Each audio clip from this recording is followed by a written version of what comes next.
اتنا ملکہ ہے مجھے قرآن پر، اللہ کے نبی کے شاگرد ہیں جی، کہ اگر قرآن حکیم کی کا ایک لفظ لے لوں تو اس کے ہزار باب کھلتے چلے جائیں۔ سبحان اللہ۔ آپ ذرا بات یہ ابھی سمجھے نہیں آپ بات، 1000 باب کھلتے چلے جائیں۔ کس طرح کہ یہ آپ انٹرنیٹ یہ لگا رہے ہیں، یہ کیا ہے، یہ جو موبائل ہے ہمارے پاس، اس میں ایک سائٹ کھولتے ہیں، اس سائٹ سے ہزاروں سائٹیں کھلتی ہیں، پھر اس کی آگے ہزاروں کھلتی ہیں، پھر اس کی کوئی لمٹ ہے اس کی؟ نہیں نا، یہ علی کا بنایا ہوا قاعدہ و قانون ہے۔ سبحان اللہ۔ فرمایا ایک لفظ مجھے دو، 1000 باب کھلتے چلے جائیں گے، لکھوکھا باب کھلتے چلے جائیں گے۔ اسی لیے جناب علی المرتضیٰ فرماتے ہیں کہ میں 70 اونٹ سورہ فاتحہ کی تفسیر سے بھر دوں پھر بھی اس کی تفسیر مکمل نہ ہو۔ تو حضرات محترم، بس تھوڑی سی ایک بات کرنی ہے، جگانا ہے آپ کو۔ صبح بھی بخار تھا، ابھی 10 دن میرے سے بولا ہی نہیں جا رہا تھا، یہ پانی پیتا تھا تو ایسے ابھی بھی زخم ہے منہ میں،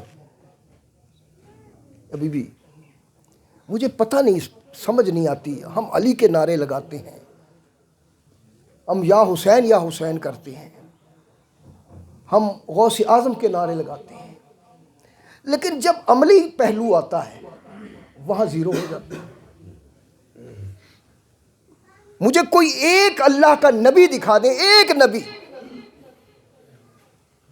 جس پر مصائب نہ آئے، اور مصائب بھی وہ کہ جو کسی عام انسان کے بس کی بات نہیں۔ تو اس طرف کیوں نہیں چلتے؟ مصائب آتے ہیں تو تم پھر تویز گنڈوں کی طرف چلنے لگ جاتے ہو۔ پھر بھی ایک ہی دروازہ ہے، جے سوہنا میرے دکھ وچ راضی، جے سوہنا میرے دکھ وچ راضی، سکھ نو چلے پاواں۔ سبحان اللہ۔ ایک کلاس لگی ہوئی تھی، استاد سب کے کاپیاں چیک کر رہے تھے، کاپیاں لیے ہوئے کھڑے ہیں بچے، استاد آتے ہیں، کاپی چیک کرتے ہیں، سزا دیتے ہیں، تو بتا۔ چیک کرتے کرتے اچانک ایک بچہ سامنے آیا، استاد اس کے سامنے روبرو پہنچے، وہ بچہ ان کے روبرو، اس نے کاپی ہاتھ میں لے کے کہا، سرکار میرا تو سبھی کچھ غلط ہے، میرے کول تے کخ بھی نہیں، میں سارے دا سارا غلط تھا۔ استاد کا ڈنڈا گر گیا، چیخیں مار کر بے ہوش ہو گئے۔ پوچھا حضرت آپ کو ہوا کیا ہے؟ فرمایا اس کے ایک جملے نے میرے پر پتہ نہیں کتنے باب رحمت کے کھول دیے ہیں، اور کخ تے میرے کول بھی کوئی نہیں۔ جدو محشر دے اندر حاضری ہوئے گی تو رب پوچھے گا کی لے کے آیا، تو میں اس بچے دی طرح آکھاں گا میرے کول تے کخ بھی کوئی نہیں، میرے کول تے کچھ بھی نہیں، میں تو کوئی سبق یاد ہی نہیں کیتا۔ دوستان محترم، انبیاء کی اصل تعلیمات جو ابھی حضرت فرما رہے تھے، وہ مائی مریم، محراب، انہوں نے لفظ محراب کی تشریح فرمائی۔ ساری عمر اللہ کا ولی، اللہ کے نبی جنگ کرتے ہیں، ان کی پوری زندگی جہاں قدم رکھ دے وہ محراب ہو جاتا ہے، جہاں وہ بیٹھ جائے وہ محراب بن جائے، یعنی جنگ شروع ہو جاتی ہے شیاطین سے۔ میں ایک طرف لے کر چلوں تھوڑی سی، سرکار دو عالم صلی اللہ علیہ وسلم طواف فرما رہے ہیں، حضرت ابن عباس آپ کے ساتھ ہیں، طواف مکمل کیا، سرکار دو عالم صلی اللہ علیہ وسلم بیت اللہ کے سامنے تن کے کھڑے ہو گئے۔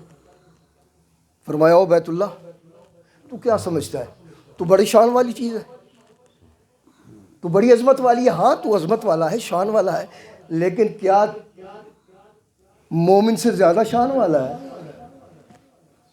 کیا مومن سے معلوم ہوا کہ کبھی کبھی فضیلت تو کسی چیز میں ہوتی ہے، لیکن جو مفضول ہوتا ہے وہ اس سے اعلیٰ ہوتا ہے۔ تو بیت اللہ کی شان یہ ہے کہ وہ گارے مٹی کا بنا ہوا ہے، لیکن مومن اس سے اعلیٰ ہے۔ اور ادھر مدینہ پاک ہے، یہ پورا کا پورا اسی طرح ایز اٹ از جائے گا جنت میں، علماء نے لکھا ہے۔ مجھے ایک بات بتائیے، حضور کے کندھوں پہ سوار ہونا فضیلت ہے یا نہیں ہے؟ بولیے ذرا زور سے بولیے، میں بڑی خطرناک موضوع کی طرف جا رہا ہوں، بہت ہی خطرناک موضوع حضرت صاحب، بعد میں آپ چیمو گوئیاں کیجیے گا لیکن مجھے معاف کر دیجیے گا، سمجھنے کی کوشش۔ کندھوں پہ سوار ہونا، علی یہ بت اتارو، سرکار ہاتھ نہیں جا رہا، آپ میرے کندھوں پہ سوار ہوں، علی بار نبوت ہے، آؤ تم میرے کندھوں پہ سوار ہو جو تاکہ کائنات کو پتہ لگے علی کی یہ بھی ایک فضیلت ہے۔ سبحان اللہ، سبحان اللہ۔ سرکار سوار ہوئے تو پوچھا مسکرا کے، میرا نبی بھی تو لہر میں ہوتا ہے تو پھر کیا کیا ہوتا ہے؟ فرمایا علی ہاتھ پہنچا، سرکار اب تو عرش سے بھی آگے پہنچ چکا ہے۔ کیا بچہ پیدا ہو رہا ہے، دھوم پڑ گئی، ابو طالب کے گھر میں ایک بچہ ہوا ہے، حضرت فاطمہ کے گھر، یہ فاطمہ ان کی بیگم کا نام ہے جن کو سرکار نے امی بعد امی کہا۔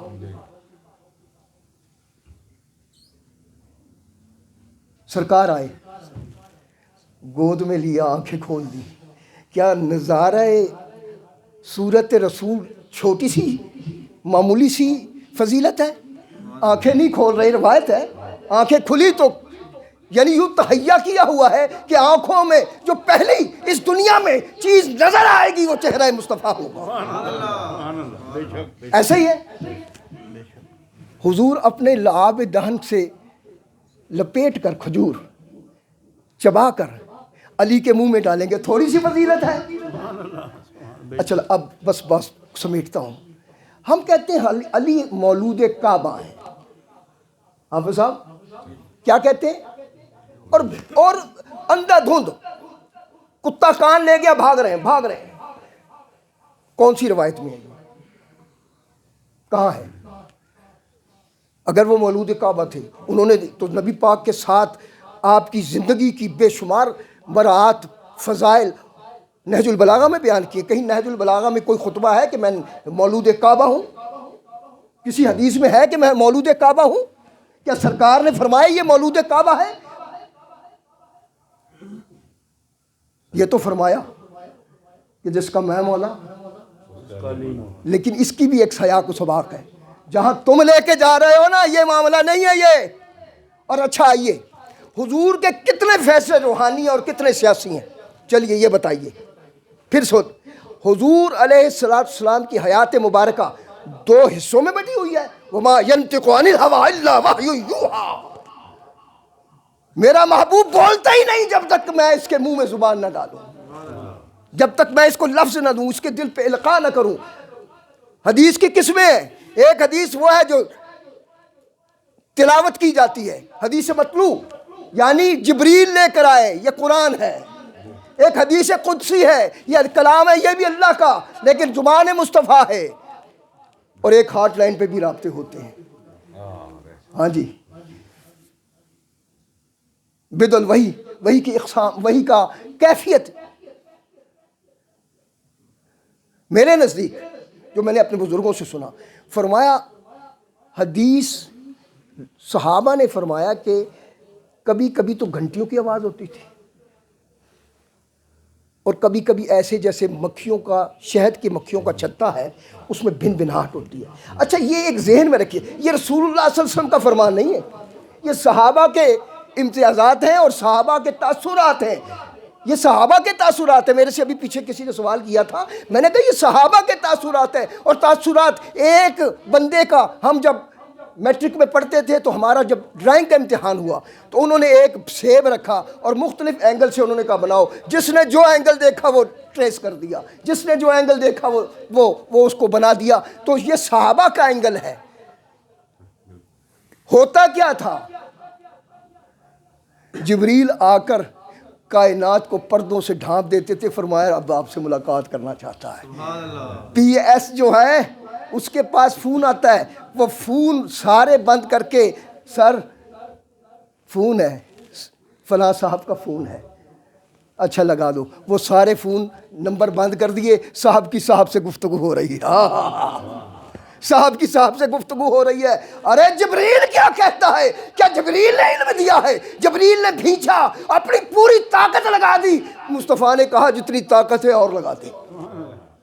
باہر کیف مولود کعبہ فضیلت ہے کہتے ہیں، پہلے تو ہمیں روایت دیجئے کوئی۔ اچھا جی، حضور نے تو فرمایا کعبہ جو ہے مومن کی شان سے بلند، یہ حدیث ہے، مومن کی شان، مومن کی شان اس سے کہیں بلند ہے، مومن کی شان جنت سے کہیں بلند ہے۔ اب سوال یہاں یہ ہے، تھوڑے سے چہروں میں تعرض اور تردد پیدا ہو رہا ہے، لیکن نہیں، آپ نے غور کرنا ہے میری بات پر۔ مجھے یہ بتائیں، سرکار کے کندھوں پہ سواری مولود کعبہ سے زیادہ افضل نہیں؟ سرکار کی لعاب دہن کا علی کے منہ میں جانا یا کسی کے منہ میں جانا مولود کعبہ سے زیادہ کمال کی بات نہیں؟ سرکار دو عالم کا اپنے چہرے مبارک کو لے کر گود میں اٹھا کر علی کو یوں زبان حال سے کہنا، علی تو مجھے دیکھنا چاہتا تھا نا، یہ اللہ دیکھ لے، میں تیرا نبی حاضر ہوں، میں تیرا بھائی حاضر ہوں، میں تیرے لیے اپنا چہرہ عیا کر رہا ہوں، تو خوب جی بھر بھر کے دیکھ، بلکہ عمر بھر اب دیکھتا ہی رہے۔ سبحان اللہ، بے شک بے شک، کوئی شک۔ نمبر 1، مولود کعبہ کی کوئی روایت نہج البلاغہ سے بیان کرو۔ نمبر 2، حضرت علی کا کوئی قول بیان کرو جس میں حضور نے فرمایا کہ میں مولود کعبہ ہوں۔ نمبر 3، کوئی حدیث بیان کرو جس میں حضور نے فرمایا ہو کہ یہ مولود کعبہ ہے۔ یہ 3 باتیں لے آنا، پھر ہم بھی مانیں گے۔ ایویں ڈھول پیٹنے والوں کے پیچھے نہ لگا کرو۔ علی کی بہت شان ہے۔ حضور کا کون سا فیصلہ؟ دیکھیے، سرکار نے فرمایا صدیق اکبر مصلی پہ کھڑا ہو، بے شک۔ حکم ہے۔ مائی صاحبہ نے فرمایا میرے ابا جی کا دل ذرا نرم ہے، سرکار جوش میں آ گئے، غصے میں آ کے فرمایا خبردار، اور وہ الفاظ بھی کہے سورہ یوسف کی عورتوں والے۔ کون کھڑا ہوگا؟ میرے مصلی پر میرے حکم کے مطابق صدیق ہی کھڑا ہوگا، علی پیچھے، عمر پیچھے، عثمان پیچھے، انس پیچھے، ایک سے ایک صحابہ ہے، کسی نے اعتراض نہیں کیا۔ 1400 سال کے بعد آج وہ بدخلق انسان تو اعتراض کرتا صدیق کی صداقت اور ان کے مصلی پر، ان کی امامت پر؟ شرم نہیں آتی؟ کہاں سے نکال کر لایا ہے؟ علی نے تو کوئی اعتراض نہیں کیا، مائی فاطمہ نے کوئی اعتراض نہیں کیا۔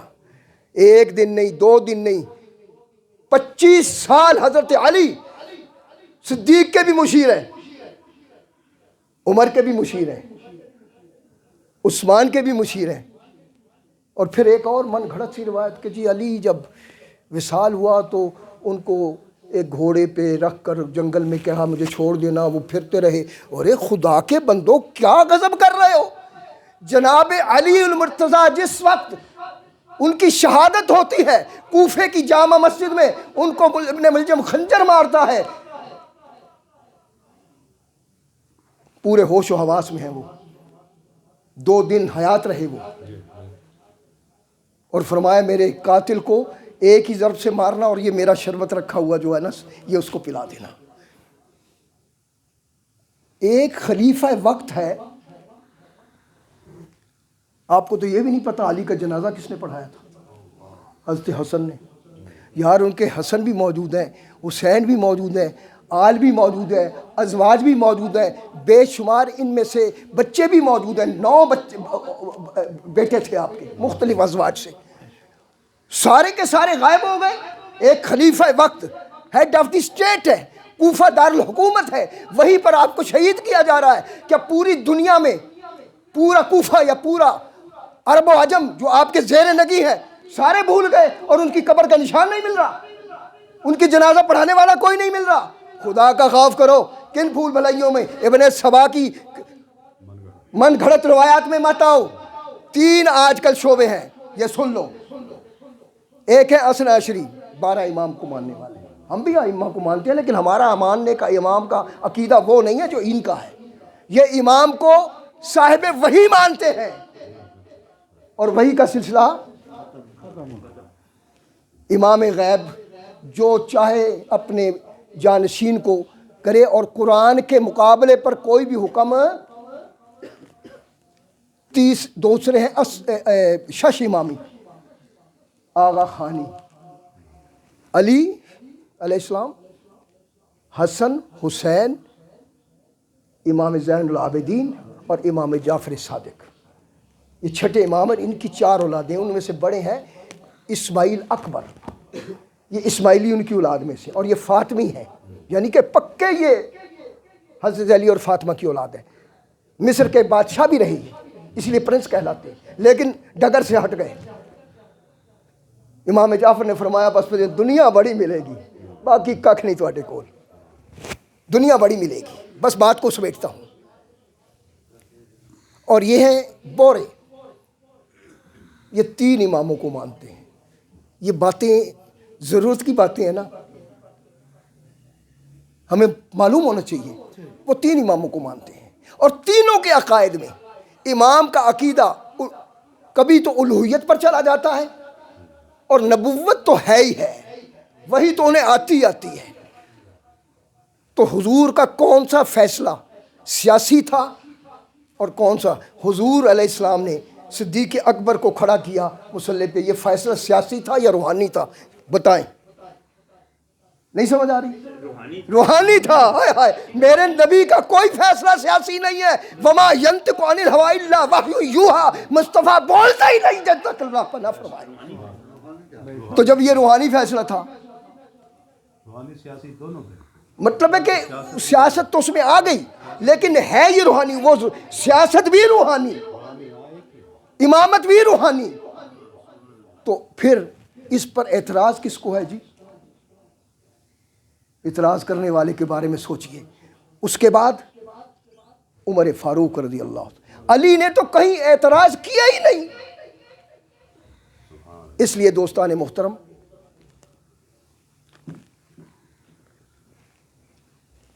علی نے تو کبھی اعتراض، اور ایک بس بات ختم کر دوں، حضرت امام قاسم جو شجرے میں ہمارے نقش بندیوں کے چشمے، امام جعفر صادق جن سے بیعت ہے، ان کا نام ہے حضرت امام قاسم۔ یہ کون ہے جی؟ یہ صدیق اکبر کے پوتے ہیں، یہ صدیق اکبر کے ہائے ہائے ہائے۔ اور ان کی بیٹی کس کے گھر میں ہے؟ ام فروا، ہائے ہائے، ان کی ماں ہے، ان کی ماں ہے۔ صدیق اکبر نانا لگتے ہیں، محمد قاسم نانا لگتے ہیں، اور ان کے استاد بھی ہیں اور بیعت بھی ہیں وہ سید بیعت صدیقیوں کی کر رہے ہیں۔ اب آپ رونے پیٹنے بیٹھ جائیں، ہم کیا کریں؟ یہاں فضیلت سیدوں نے دے دی۔ آپ پڑھیں، مدینے میں 3 فقیہ تھے، جن میں سے ایک امام قاسم سیدنا صدیق اکبر رضی اللہ کے پوتے۔ محمد بن ابی بکر کی کس نے کی پرورش؟ علی نے۔ محمد ابن ابی بکر کون ہے؟ جعفر طیار کی زوجہ بیوہ ہوئی، نکاح کیا صدیق اکبر نے، صدیق اکبر کا وصال ہوا، عدت گزاری، نکاح کیا علی نے، اور یہ گود میں تھے جب علی کے پاس آئے تو علی ہی نے ان کی پرورش کی۔ اور علی فرماتے ہیں محمد ابن ابی بکر سے زیادہ صالح، باوقار، ذہین بندہ میں نے نہیں دیکھا۔ 37 سال کی عمر میں جنگ جمل میں شہید ہو گئے۔ باہر کیف دوستان محترم، یہ میرا سوال ہے آپ سے، مولود کعبہ کی حقیقت آپ نے معلوم کرنی ہے کہ یہ کیا چکر ہے۔ یہ میرے نزدیک مولود کعبہ کمال کا نہیں ہے، سرکار کے کندھے پہ سوار ہونے والا کمال کا ہے، یا سرکار کے کندھے پہ سوار ہونے والا، یا جس کے کندھے پر سرکار سوار ہو، یہ فضیلت والے ہیں۔ اللہ آج کی اس محفل کو جناب حاجی خواجہ شمس الدین غازی رحمۃ اللہ علیہ، جو ایک بہت بڑی شخصیت ہے، جس پر بہت بھرپور مقالہ جناب قبلہ مولانا صاحب نے پیش کیا، اور حاجی صاحب کا یہ خانوادہ، یہ گھر اللہ ہمیشہ آباد رہے۔ اور جن لوگوں نے روشنیوں کے ساتھ اپنا رابطہ جوڑا ہو نا، وہ روشنیاں جو فیوز نہیں ہوتی، جو بجھتی نہیں ہیں، یہی اللہ والوں کے چراغ۔ سبحان اللہ۔ حضرت نصیر الدین چراغ دہلوی رحمۃ اللہ علیہ بھی نظام الدین اولیاء کے خلفاء میں سے ہے۔ یہ مسجد بنا رہے تھے، خانقاہ بنا رہے تھے سرکار کی، نظام الدین اولیاء کی، اور جو بادشاہ تھا فیروز الدین تغلق، اس نے، کیونکہ جناب نظام الدین اولیاء رحمۃ اللہ نے فرمایا تھا کہ اس سے جفا بھی ہوگی کفا بھی ہوگی، ان بادشاہ صاحب نے حضرت حضرت نصیر الدین چراغ دہلوی کو بلایا، فرمایا میری شلوار کا ناڑا ڈالا کر۔ اللہ، نظام الدین علیہ نے فرمایا تیرے پر جفا بھی ہوگی کفا بھی ہوگی، بولنا نہیں، صبر کرتا جانا۔ خانقاہ بنا رہے ہیں، خانقاہ بنا رہے ہیں، بادشاہوں نے تیل ہی بند کر دیا، رات کو بھی کام ہو رہا ہے، دن کو بھی کام ہو رہا ہے، تیل بند۔ رات کو کام ہوتا تھا چراغ جلتے تھے، تیل بند۔ حضور تیل مک گیا، یہ نہیں پتہ انہاں دا تیل مک گیا۔ سبحان اللہ۔ فقیراں دا تیل نہیں مکتا، ہائے، فقیروں کا تیل نہیں مکتا۔ یہ پاکستان والا سن لو، پاکستان کی جو بنیاد ہے لا الہ الا اللہ محمد رسول اللہ، یہ کسی خاص مقصد کے لیے اللہ نے تمہیں دیا ہے۔ ہم اگر نہ بھی ہوئے تو اللہ ایک مخلوق اور لائے گا، اور پاکستان کو قیادت ملنی ہے، ملنی ہے، ملنی ہے۔ فرمایا جناب تیل مک گیا ہے۔ فرمایا اچھا کوئی بات نہیں، بٹو کڑھائیاں لاؤ بڑی بڑی، پہلے دیے جلتے تھے، آج کڑھائیاں آ گئیں، ان میں پانی ڈالو، کنڈے پانی ڈالو، ان میں بتیاں بٹ وٹ کے جیسے چراغوں میں ڈالتے ہو۔ لوگوں نے کہا حضور فرمایا سوال نہیں کرنا، ڈالی جاؤ۔ ادھر مغرب کی اذان ہوئی، ادھر آپ نے اپنے دست مبارک سے آگ لگانا شروع کر دی، تیل نہیں پانی جل رہا ہے۔ نصیر الدین چراغ دہلوی اسی لیے کہا جاتا ہے، نصیر الدین چراغ دہلوی اسی لیے کہا جاتا ہے۔ اللہ تعالیٰ آپ کو مجھ کو تکلیف آج بھی بہت تھی، ہارٹ کا بھی مسئلہ ہے، تو بخار بھی ہو رہا تھا، بالکل ناتوان ہوا ہوا تھا، لیکن میں نے اللہ سے عرض کی، میں کہا حاجی صاحب کی محفل میں جانا ضرور ہے، یہ پیارے لوگ ہیں، اور خدا رب کریم ان کے خانوادے کو، ان کی اولاد کو، ان کی بہوؤں کو، ان کے اعزاء کو، اقربا کو، ان کے مریدین کو، ان کے خلفاء کو اللہ اولیاء اللہ کا متی بنائے، پیروکار بنائے، اور ان کی محبتوں کو ہم سب میں اللہ تعالیٰ اجاگر کرے۔ وما علینا الا البلاغ المبین۔